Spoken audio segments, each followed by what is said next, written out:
All right, so here's a bit of bad news. When we talk about things that ARM companies tend to do wrong in the marketing arena, the first thing that comes to mind relates right back to the central takeaway that we talked about earlier around content, and that's to say generic content on websites. How many of you out there have a website that talks about, for example, your services and says things like, "We are very good at collecting credit card paper"?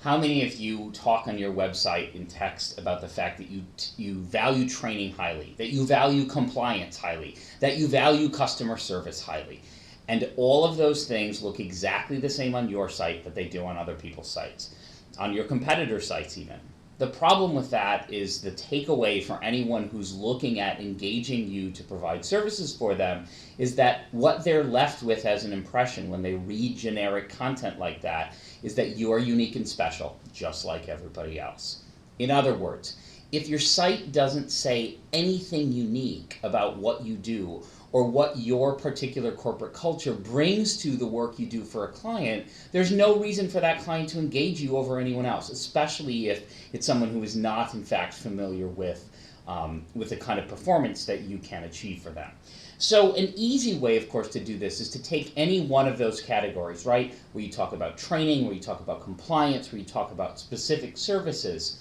and think for a moment, without giving away any kind of secret sauce, about something that really is unique about your business, that's going to be different than your competitors may claim about the kind of services they provide. And add just a little bit of language around any one of those areas, again, training, compliance, services,